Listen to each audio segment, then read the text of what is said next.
Nous sommes, nous sommes en train d'aller vers la 48e heure et les M23 sont toujours à Uvira.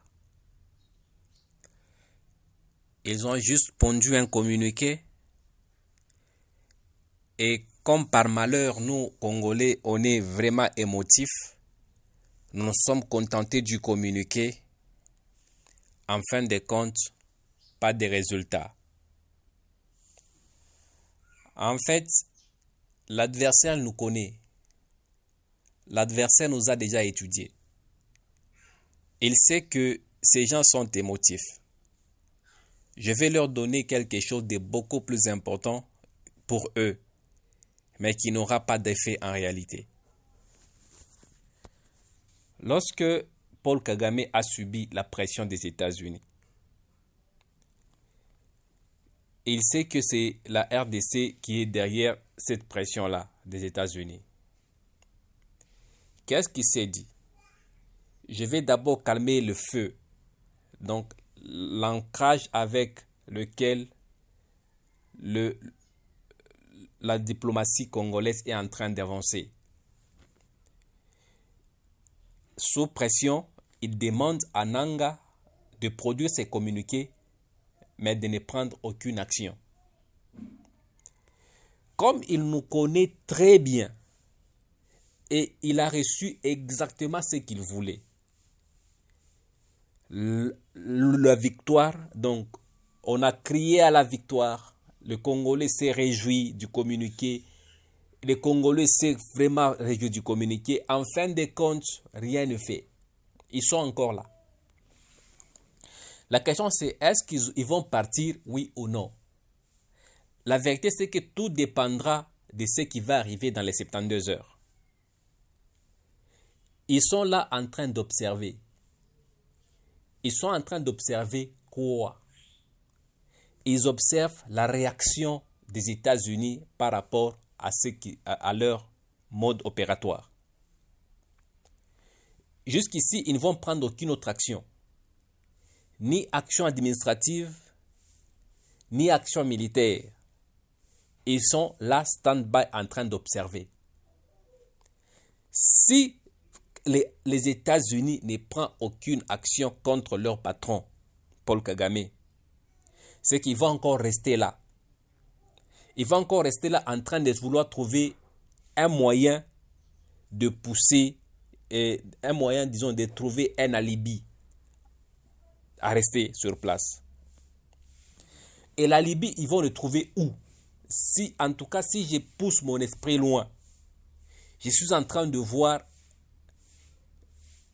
eux corrompre encore quelqu'un ou utiliser leur pion au sein des FARDC.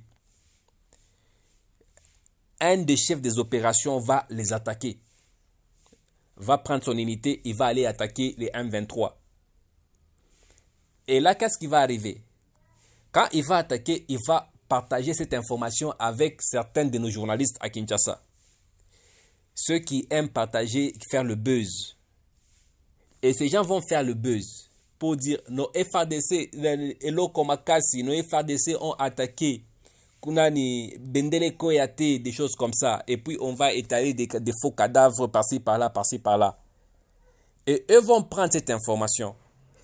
Ils vont dire, nous on était calmes, on était en train de nous préparer pour partir. Et voici que les FARDC nous ont attaqués. Alors on est obligé de riposter. Et ça sera la reprise des affrontements jusqu'à arriver au niveau de Tanganyika. Ces gens ne vont pas quitter. Ça, c'est si les États-Unis ne réagissent pas. Mais s'il arrivait que les États-Unis enfonçaient encore le clou pour tourner encore dessus, voici ce qui va se passer. Ils vont retirer le 1/3 ou soit le 2/3 de leur effectif. Et l'autre effectif va rester à Uvira, mais en tenue civile. Maintenant, là, ils sont en train d'étudier la possibilité de laisser un effectif important à l'intérieur. Dans les cas où leurs attentes ne seront pas atteintes, ils vont relancer cette fois-ci la guerre de l'intérieur d'Uvira. Ils ne vont pas venir de là.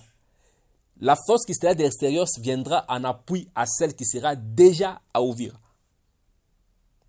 Et cette force qui sera à Uvira sera appuyée en camouflage par leurs pions au sein des FARDC. Je vous donne tous les scénarios qui vont se passer. Je suis sûr que certains d'entre vous reviendront pour m'appeler prophète quand ça arrivera. Le problème, c'est que nous avons un défaut à crier victoire bien avant que la victoire n'arrive. Nous ne devrions pas nous crier victoire sur le communiqué. Par contre, on devait se servir du communiqué pour mettre encore la pression sur Paul Kagame. Et ceux qui devaient aider à mettre la pression, ce sont des médias, des journalistes qui sont payés parfois par le gouvernement pour communiquer. Mais eux, pour communiquer, ils se contentent du communiqué de M23 en lieu et place de se servir de ce communiqué pour contre-attaquer. Je me demande même comment on fait pour recruter des journalistes, pour recruter l'armée numérique. L'armée numérique doit être créative.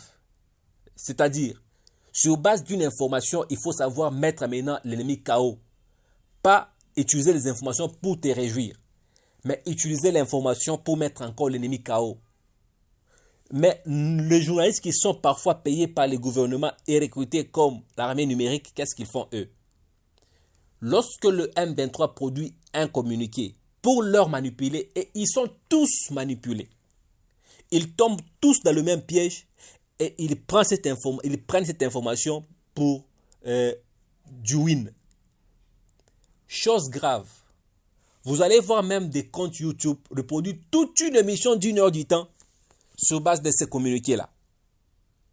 Et tu vas voir les gens aimer cette vidéo, liker, s'abonner même et faire même des commentaires en train d'appuyer cette histoire-là. Vous allez voir quelqu'un reproduire tout un texte sur X, juste en train de commenter les communiqués de M23 qui ont produit un communiqué pour manipuler. Vous savez, les Rwandais sont très malins. Il peut créer un communiqué, écrire un communiqué en train de s'humilier lui-même. Donc, il est en train de se critiquer lui-même, s'humilier lui-même et humilier sa personne. Juste pour manipuler les comptes. Parce qu'il sait que cette information sera relayée par les comptes payés par le gouvernement congolais. Et c'est cette information, ça sera l'information qui sera consommée au niveau international. Et quand ils font ça, ils le font exprès. Hein. Ils créent un communiqué qui leur diminue en capacité. Un communiqué qui se plaignent avoir perdu du personnel, avoir perdu du matériel, de l'argent, avoir été attaqué par les FARDC. Et cette information sera utilisée par les communicateurs du gouvernement d'une certaine manière. Et cette manière, c'est la manière qui sera consommée par l'extérieur. Les M23 vous utilisent à communiquer à leur place d'une certaine manière. Et lorsque l'international va écouter, parce que le petit journaliste ou les journalistes non connus ne sont pas suivis par la communauté internationale ou par les bureaux diplomatiques. Le bureau diplomatique suit beaucoup plus les journalistes avec de l'ancrage. Et ces journalistes ont été recrutés par le gouvernement pour communiquer. Et lorsque le M23 produit un communiqué qui dit non, disons, on a été attaqué par l'avion du gouvernement CH4 ou le drone CH4 qui a détruit, qui a tué nos personnels. Et eux-mêmes produisent leurs propres cadavres, faux cadavres. Ils les mettent sur les réseaux sociaux. Les journalistes avec de l'ancrage trouvent cette information. Ils le reproduisent tout en félicitant les FARDC. Maintenant, la communauté internationale consomme et dit que les FARDC a attaqué l'armée rwandaise et a tué des militaires rwandais. Vous voyez comment ça sera consommé? Ça, c'est de l'ingéniosité rwandaise. Disons, l'ingéniosité rwandaise. Le vrai problème, c'est que le Rwandais nous a déjà compris. C'est pourquoi ils ont produit ces communiqués-là. Ils savaient que ces communiqués sera relayée d'une certaine manière par les communicateurs du gouvernement. Et c'est cette manière qui sera consommée au niveau international. Et on va leur manipuler avec un deuxième communiqué. Lorsqu'on sera attaqué par les FARDC, eux vont féliciter leur armée.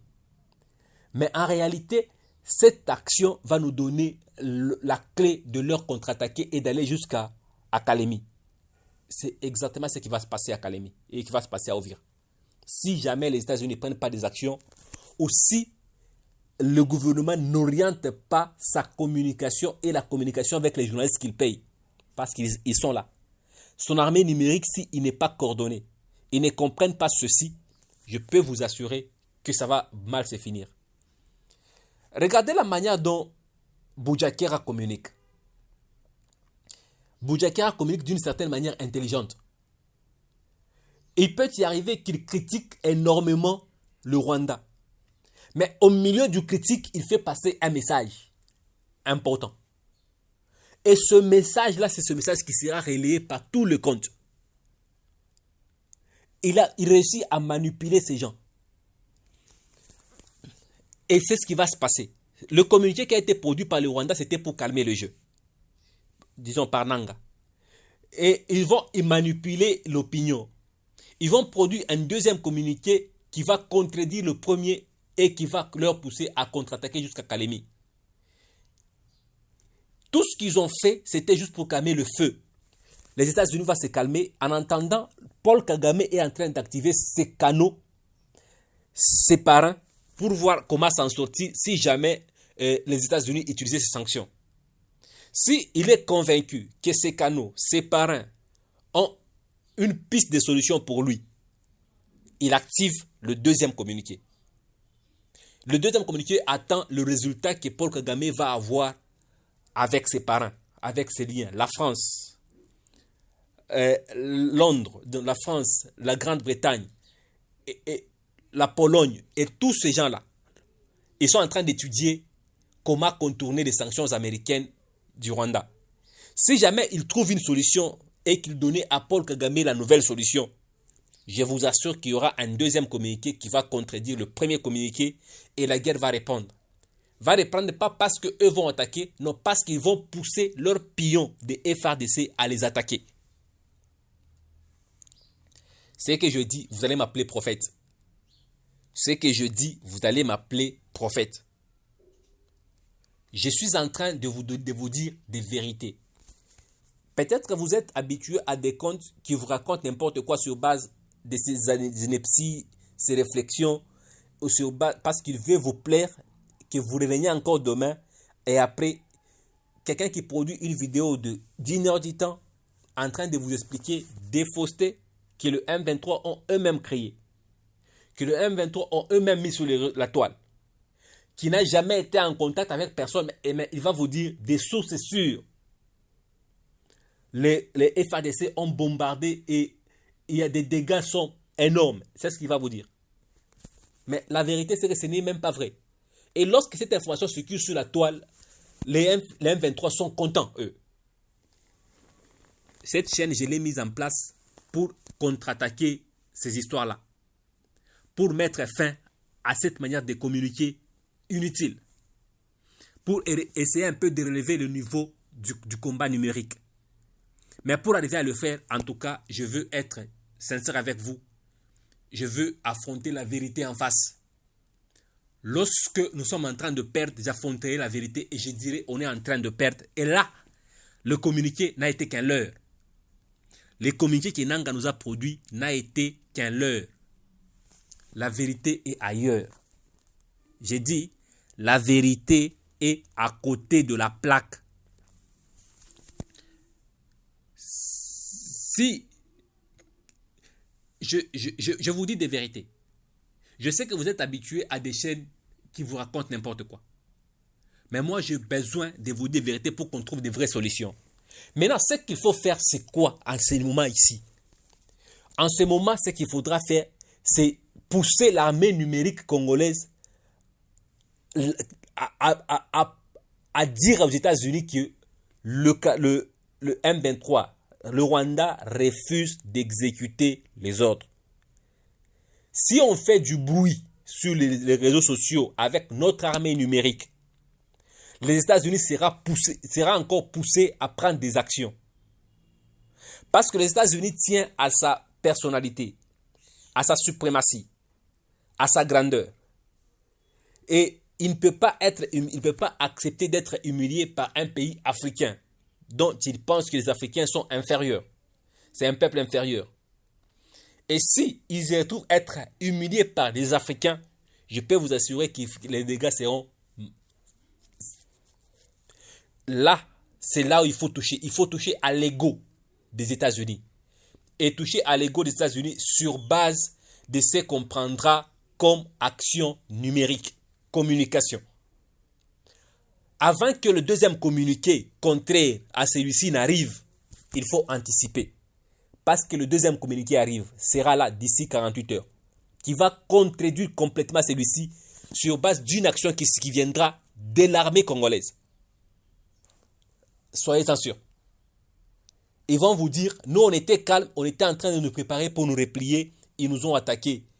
En tant qu'armée, on ne peut pas accepter d'être humilié, on va répliquer. Et ça c'est... On connaît que l'armée, les FARDC ne vont pas résister jusqu'à Lubumbashi. Ils seront massacrés. Ils seront massacrés. Ils ne vont pas résister parce qu'ils n'en ont pas la capacité. Une armée, franchement, je retire mes mots parce que j'allais dire ce que j'allais dire là. Quand tu as parlé des clochards, il y a des gens qui ont entendu dire, mais où est-ce qu'il a tort? Où est-ce que Tshisekedi a tort de parler des clochards? C'est dans ces pays où on a vu, ce n'est pas dans ces pays où on a vu des militaires en train d'aller chez des soudeurs faire souder les armes. Et quand on dit des clochards, où est-ce qu'on a dit des faux? Ce n'est pas dans ces pays où on a vu des militaires en train de déambuler avec des tenues complètement déchiquetées ici au niveau de derrière. Quand on dit des clochards, où est-ce qu'on a dit? C'est dans ces pays où on a vu des militaires habillés en clown, tenue bleue avec des baskets, des faux fend, quatrième main, des pantifles de quatrième main, quelqu'un a déjà mis là des gens avec des chaussettes extrêmement sales. C'est dans ce pays, quand on dit des clochards, où est-ce qu'on a dit faux? Il a essayé de nettoyer des choses. Il a parlé des clochards au passé. Et il n'a pas dit faux. On a vu dans ce pays où le militaire ne s'habillait proprement qu'à la date de défilé. Et il n'y a pas eu de défilé dans les 4 dernières années, c'est qu'il n'y a pas eu de dotation. Il n'y a pas eu de défilé les 4 dernières années avant la fin du régime passé. C'est qu'il n'y a pas eu de dotation depuis 2016. Où est-ce qu'on a dit faux? Maintenant, je rentre dans le sujet, c'est comment contrecarrer, pousser ces gens à quitter Uvira. Les pousser à quitter Uvira, c'est savoir communiquer et toucher à l'ego des Américains. Si on arrive à toucher à l'ego, à la réputation des Américains par notre façon de communiquer, ils vont prendre des actions, ils vont pousser Kagame à se retirer, non pas d'Uvira seulement, mais aussi de Bukavu. Comme je vous avais dit dans mes émissions passées, le calcul de Kagame, c'était de conserver Bukavu. Prendre Uvira, c'était une façon pour eux. Il y avait deux possibilités. Soit ils prennent Uvira pour une façon de conserver Bukavu et Goma. Et lorsqu'on va leur pousser dos au mur, ils vont se retirer d'Uvira et garder Bukavu et Goma sous leurs occupations. Ça, c'était le premier calcul. Parce que Kagame a toujours eu un deuxième plan. Lorsqu'il fait un plan A, il y a toujours un plan B. Le plan B, c'était maintenant de lui de continuer vers... S'il y a une possibilité de continuer vers Kalemi et aller jusqu'à Lubumbashi et prendre les gants Katanga, on le fait. Ça, c'était c'était leur deuxième plan. Mais le premier plan, c'était unique. Le premier plan, c'est arriver à gagner Uvira et à se retirer d'Uvira lorsque ils auront la pression. Et ça leur permettra de garder Bukavu et Goma. S'ils restent à Bukavu, c'est que s'ils ont la pression, ils seront obligés de se retirer de Bukavu et seront en perte. Et ça, c'est le calcul de Kagame. Et il a bien joué sa carte. Et on est tombé dans son piège. On est réellement tombé dans son piège. Kinshasa doit revoir sa contre-attaque. Il ne doit pas être dans la réaction. Il il doit poser les actions en avance.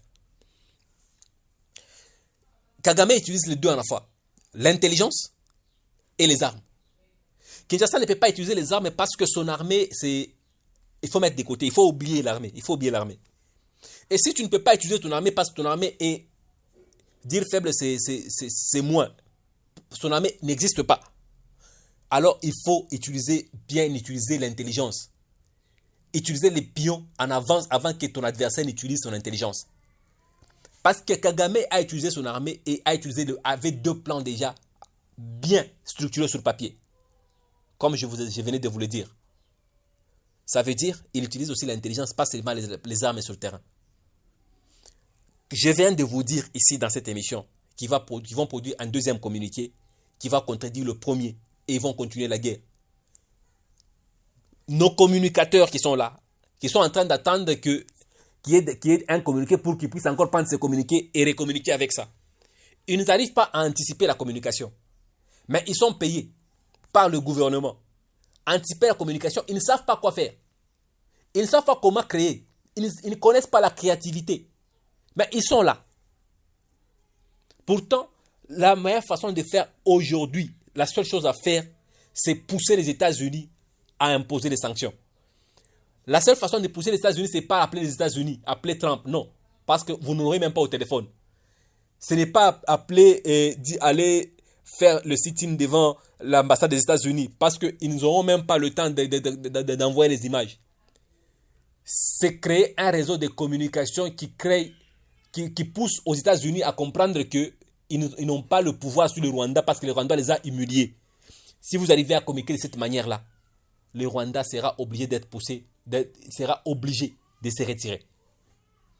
Parce que les États-Unis seront touchés à sa propre intimité, à son honneur. Parce que les Américains tiennent à leur honneur. Et ça, c'est ma façon de voir les choses. Je crois humblement qu'il faudra que nous arrivions à anticiper. C'est ma façon de voir les choses et je la partage. Si tu es nouveau sur cette chaîne, je te demande de t'abonner et de cliquer sur la cloche afin de ne pas manquer nos prochaines analyses. Merci et à la prochaine.